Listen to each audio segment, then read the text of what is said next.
হরে কৃষ্ণ। আশা করি সবাই সুস্থ আছেন, ভালো আছেন। তো আজকে ছিল দিওয়ালি, আর আজকে এখন আমাদের বাড়িতে দীপদান চলছে। আর আজকে যেহেতু ভগবান শ্রী রামচন্দ্রের বাড়ি ফিরে আসার দিন, বনবাস শেষ করে, তাই আমি বাড়ির চারিপাশে একটু আলপনা দেওয়ার চেষ্টা করেছি। আমি যেরকমভাবে পারি সেরকমই দিয়েছি। আমি খুব একটা ভালো আলপনা দিতে পারি না।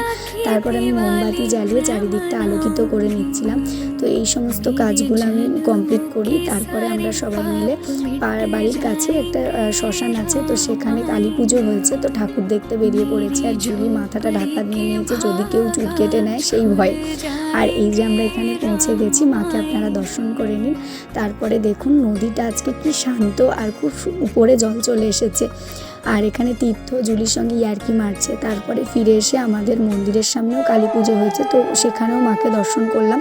তারপরে বাড়ি ফিরে এলাম। তো আজকের ভিডিওটা আমি এখানেই রাখছি। হরে কৃষ্ণা। ফিরে আসছি নেক্সট ভিডিওতে। সবাই সুস্থ থাকবেন, ভালো থাকবেন।